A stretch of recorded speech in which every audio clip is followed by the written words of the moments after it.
नमस्ते मित्रों। आज हम लोग आधुनिक हिंदी काव्य के अंतर्गत 12वें सप्ताह में अपने व्याख्यान संख्या 58 में श्याम नारायण पांडे की एक बड़ी प्रसिद्ध कविता है, वो सबके जुबान पर है, हल्दी घाटी।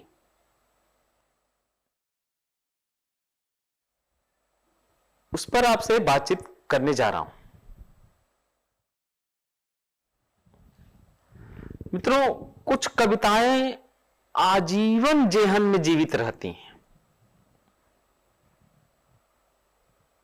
उनकी पंक्तियां भी हम गुनगुनाते हैं और वे पंक्तियां सिर्फ एक पीढ़ी में नहीं होती, दर पीढ़ी मतलब हस्तांतरित होती है, उस पीढ़ी को भी याद होती। वो ऐसी कविता है हल्दी घाटी। और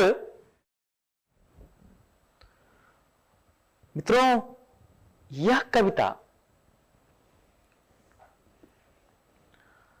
महाराणा प्रताप जी के शौर्य को तो बताती ही है, उसके साथ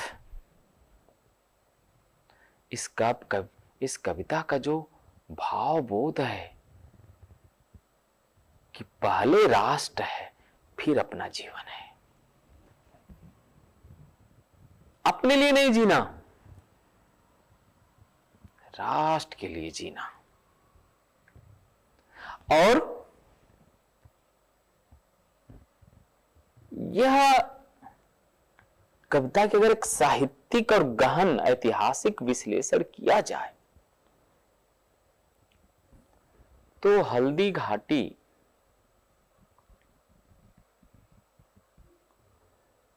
उन्नीस 1941 में हिंदी साहित्य की वीर रस की परंपरा का एक अमर और अद्वितीय महाकाव्य है।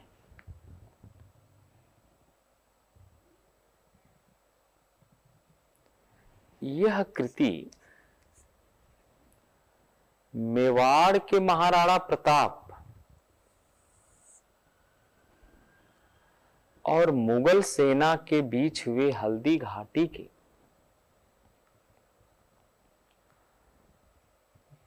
का जो ऐतिहासिक युद्ध 1576 में हुआ, उसको आधार बनाकर लिखी गई। किंतु इसका जो साहित्यिक उद्देश्य मात्र इतिहास का पुनरावलोकन नहीं है, बल्कि राष्ट्रीय चेतना, आत्मसम्मान, नैतिक बलिदान और पराधीनता के विरुद्ध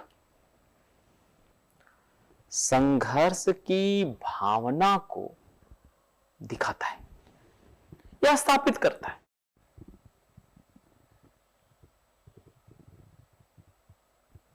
मित्रों, यह कृति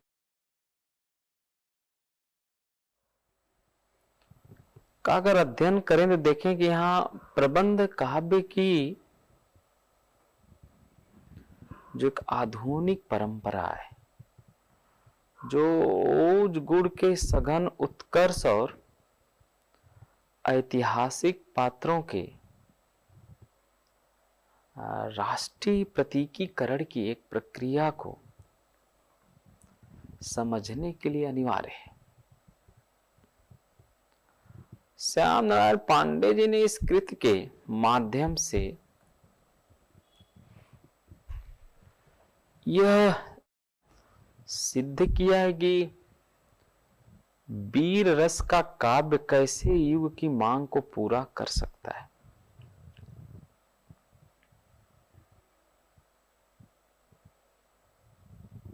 और जो ऐतिहासिक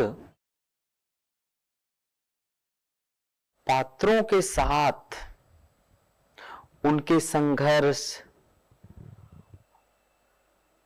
उनके त्याग, उनके बलिदान की जो पूरी परंपरा है उसको प्रदर्शित करते हैं।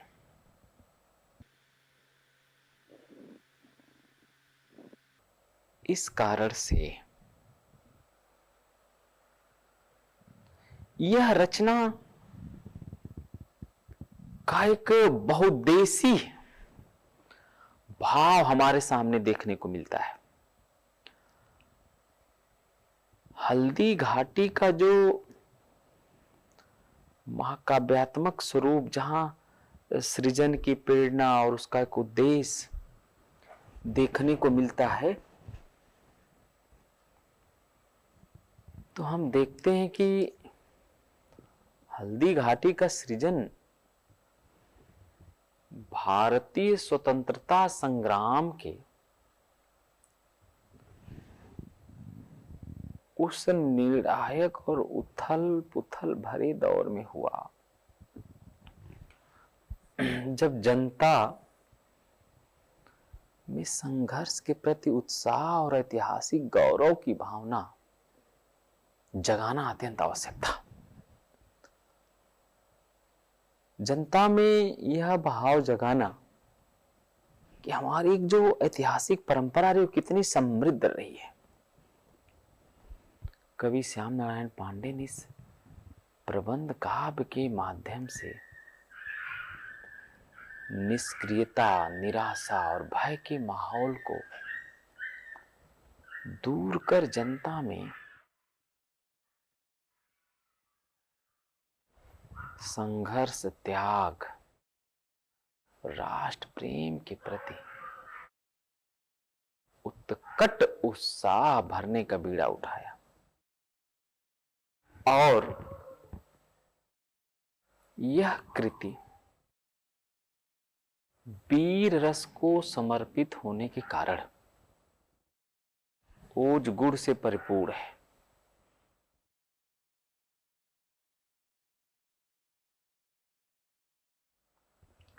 जो इसे आधुनिक हिंदी साहित्य की अनमोल धरोहरों में से इसे देखा जा सकता है।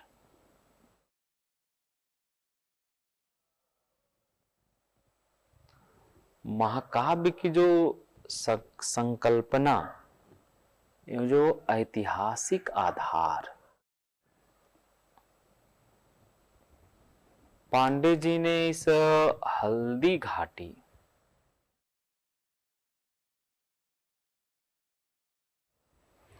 को एक ऐतिहासिक वीर महाकाव्य के रूप में रचा है। इसका उद्देश्य महाराणा प्रताप के जीवन को केवल एक ऐतिहासिक घटना के रूप में नहीं, बल्कि उदात्त जो नैतिक और राष्ट्रीय आदर्श का रूप है उसमें उन्होंने स्थापित किया है।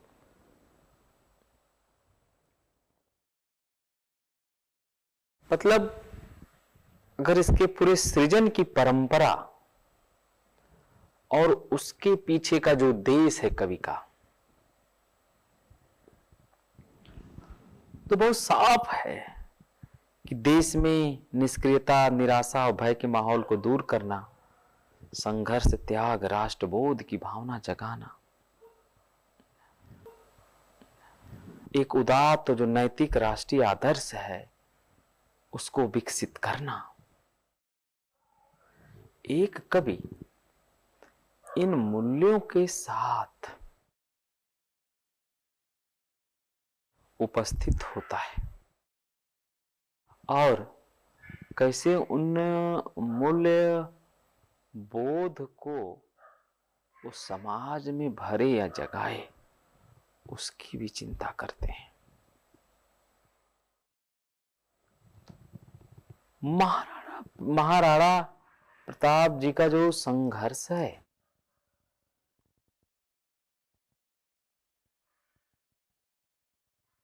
वो जो अकबर की साम्राज्यवादी शक्ति के विरुद्ध भारतीय स्वाधीनता की रक्षा का प्रतीक,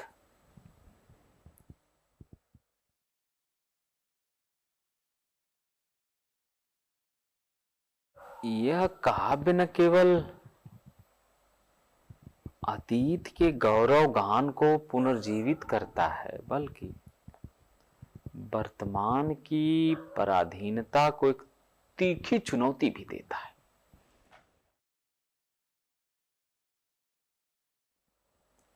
कवि ने महाकाव्य के जो आवश्यक तत्व हैं, जो कथानक है, जो नायक जीवन के व्यापक दर्शन को भी सफलतापूर्वक प्रस्तुत किया है। विषय वस्तु की जो विशिष्टता है या चयन का औचित्य है, इस प्रबंध काव्य की विषय वस्तु महाराणा प्रताप के जीवन संघर्ष, उनके घोड़े चेतक के शौर्य और अकबर की विशाल सेना के विरुद्ध जो आत्मसम्मान की रक्षा के लिए लड़ी गई लड़ाई है, उस पर केंद्रित है। और ऐसा लगता है कि श्याम नारायण पांडे जी ने जानबूझकर ऐसे चरित्र को चुना जिसने समझौते की बजाय संघर्ष को चुना,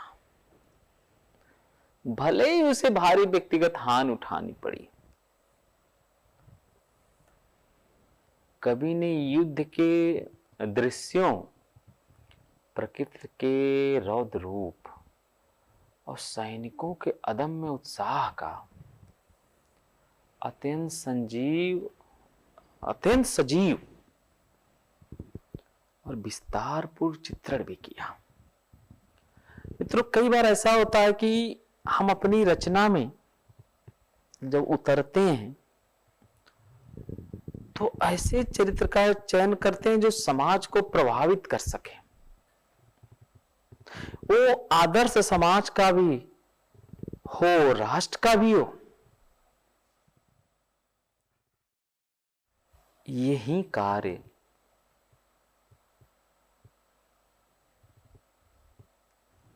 कवि श्याम नारायण पांडे महाराणा प्रताप को लेकर करते हैं। और श्याम नारायण पांडे के काव्य कर्म का अगर मूल समझना हो तो खुद स्वीकार करते हैं कि पहले दिन से वे अपनी लेखनी में वीरता को स्थान देते हैं। अर्थात वीर रस ही उनके काव्य का केंद्रीय लक्ष्य था, जिसे हल्दी घाटी में अत्यधिक सघन और भावुक अभिव्यक्ति मिली है।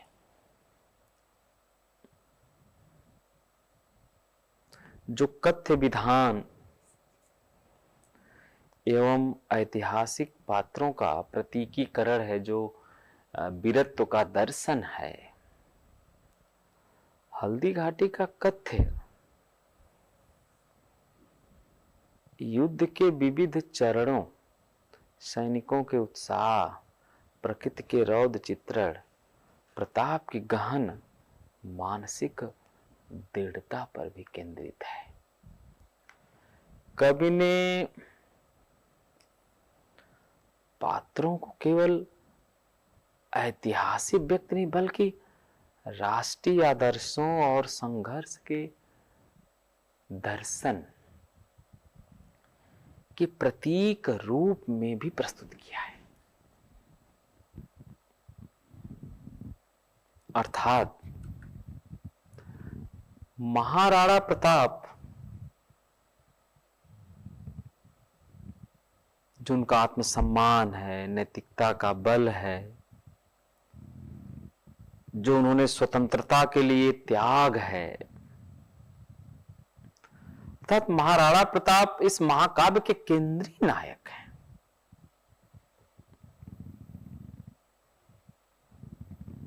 जिनका अटूट संकल्प है और अटूट संकल्प के साथ वे स्वतंत्रता के प्रति अप्रतिम प्रेम के प्रतीक हैं।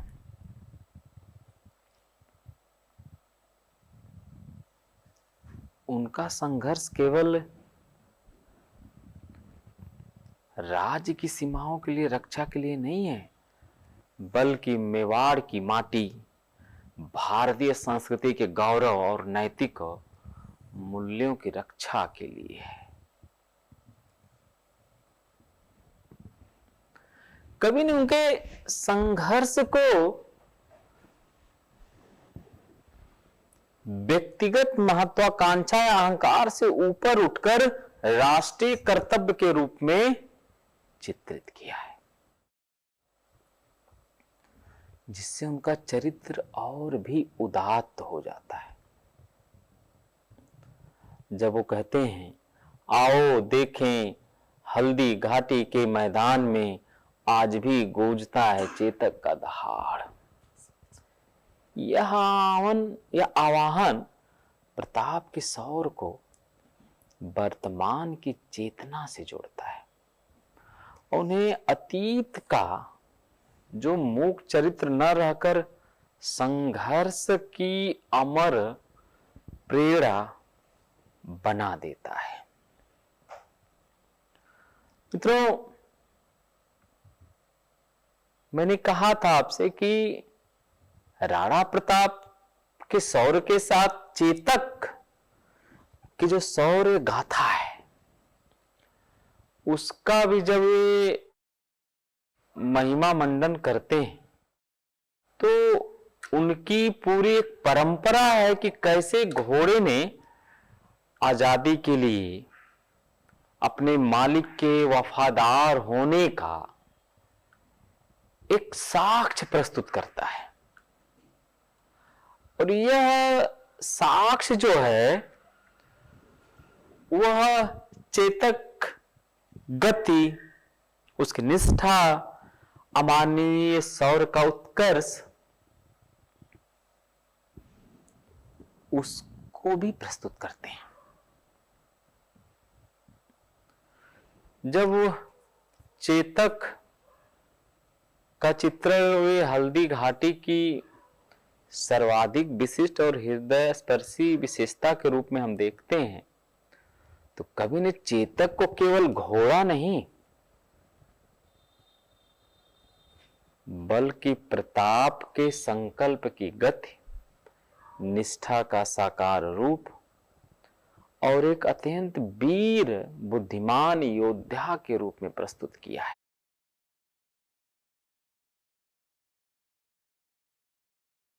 चेतक का शौर्य वीर रस को नया आयाम देता है, जहां पशु भी मनुष्य के उच्च आदर्शों का सहभागी बनता है। मतलब कहा जाता है ना कि पशु किस प्रकार मालिक का वफादार होता है, इसका एक अप्रतिम उदाहरण चेतक है। और मैंने कुछ देर पहले आपसे उसका जिक्र भी किया था, वो 2 लाइन का, जो हम लोगों को बचपन से याद है कि रणवीर चौकड़ी भर भर कर चेतक बन गया निराला था, राणा प्रताप के घोड़े से पड़ गया हवा का पाला था। इन पंक्तियों में अगर देखें तो जो चेतक की जो एक अविश्वसनीय और दैवी गति है, उसकी वीरता को दर्शाता है। यही संघर्ष की भावना को, जो अमानवीय तीव्रता प्रदान करना है, जो राष्ट्रीय आंदोलन के लिए आवश्यक था। मतलब श्याम नारायण पांडे जी ने मनुष्य के साथ जो पशु की भी एक वफादारी है, उसकी भी जो एक लगन है, तपस्या है, उसको भी चित्रित करते हैं। यही जो लगन और तपस्या है, यह चेतक की विशेषता है। वो अपने मालिक के प्रति किस प्रकार वफादार है, उसका जो शौर्य है, वह जो उसमें दैवी गति है, वीरता है, वो सब महाराणा प्रताप के साथ साथ हल्दी घाटी में श्याम नारायण पांडे उसको भी रेखांकित करते हैं। और जब वे युद्ध का सजीव और गतिशील चित्रण करते हैं,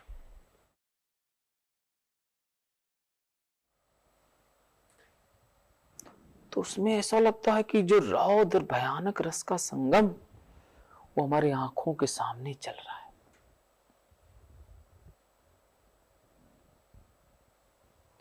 कवि ने ऐसे युद्ध के दृश्यों को रौद्र या क्रोध, जहां भयानक रस का प्रयोग है, अत्यंत सजीव, गतिशील और उसको रोमांचक बना देता है। यह चित्रण पाठक को युद्ध के केंद्र में ले आता है, जहां चारों ओर जो रक्तपात, क्रोध और मृत्यु का भयंकर वातावरण है।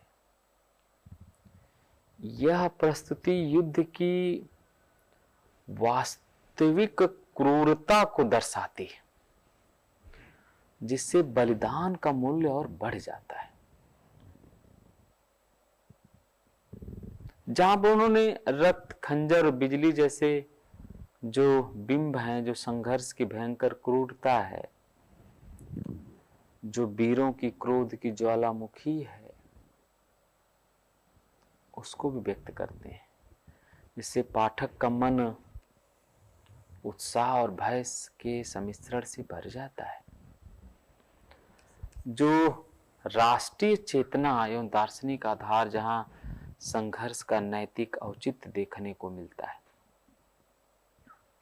हल्दी घाटी की जो राष्ट्रीय चेतना केवल भावनात्मक देशभक्ति नहीं है, बल्कि गहन नैतिक और दार्शनिक सिद्धांतों पर आधारित है। इसलिए एक कृति और महत्वपूर्ण हो जाती है कि किस प्रकार उन्होंने नैतिकता और दार्शनिकता के सिद्धांतों को भी कविता का विषय बनाया है, और जो नैतिक वीरत्व और धर्म युद्ध की संकल्पना है, श्याम नारायण पांडे जी का जो वीर रस अंधाधुंध हिंसा या शक्ति प्रदर्शन नहीं है, बल्कि नैतिकता, धर्म और वचन पालन से अनुप्राणित है। महाराणा प्रताप का संघर्ष जो है वह अन्याय और साम्राज्यवादी शक्ति के विरुद्ध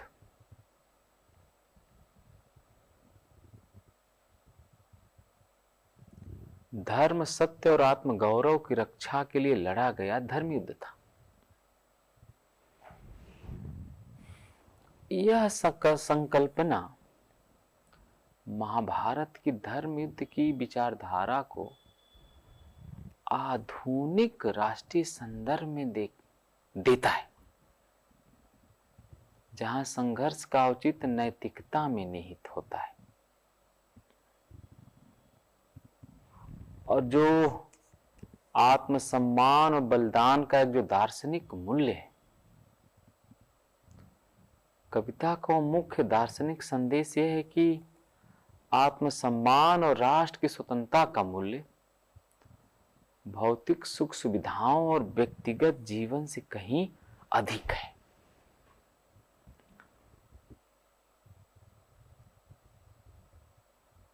और महाराणा प्रताप का संघर्ष इस बात का प्रमाण है कि पराधीनता या अपमान को स्वीकार करने की बजाय सम्मानजनक और गौरवपूर्ण मृत्यु को गले लगा लेना ज्यादा श्रेयस्कर है। यह दृष्टिकोण राष्ट्रीय चेतना को एक अखंड नैतिक बल और बलिदान की उदात्तता भी प्रदान करता है, जो स्वतंत्रता आंदोलन के लिए अनिवार्य था। हल्दी घाटी में जो अतीत की गाथा सुनाकर वर्तमान के वीरों को ललकारती है। इसका उद्देश्य यह संदेश देना था कि राष्ट्रीय स्वतंत्रता के लिए हमेशा जागरूक, एकजुट और संघर्षरत रहना आवश्यक है।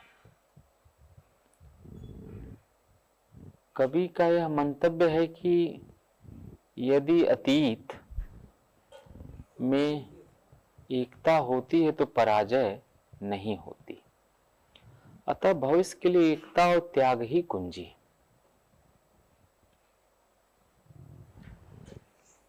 काव्य शिल्प, भाषा एवं ओज गुण का जो उत्कर्ष की अभिव्यक्ति हमको देखने को मिलती है, हल्दी घाटी का जो काव्य शिल्प वह वीर रस को अधिकतम अभिव्यक्त देने के लिए है।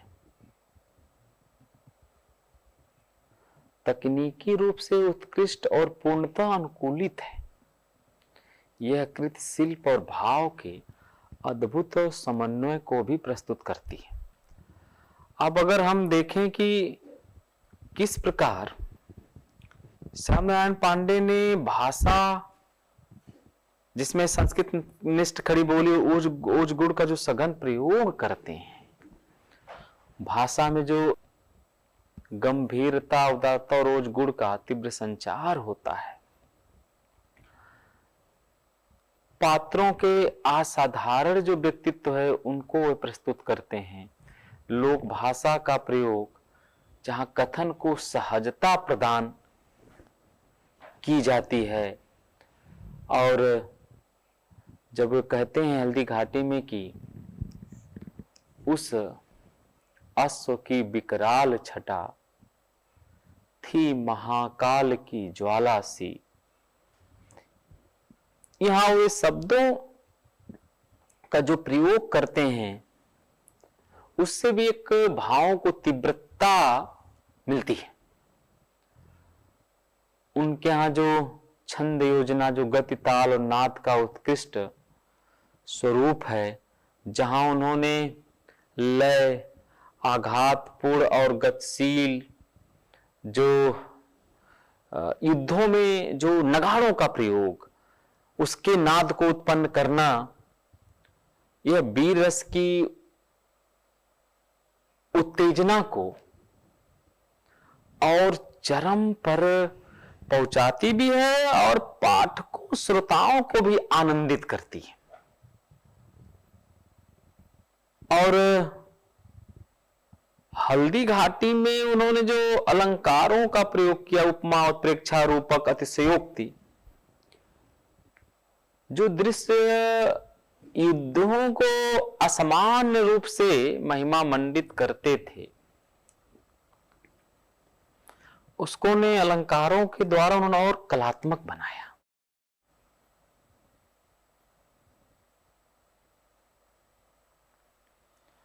उन्होंने चेतक के शौर्य को मानवीय सीमा से ऊपर उठकर उसे राष्ट्रीय गौरव का अलौकिक प्रतीक बना देते हैं।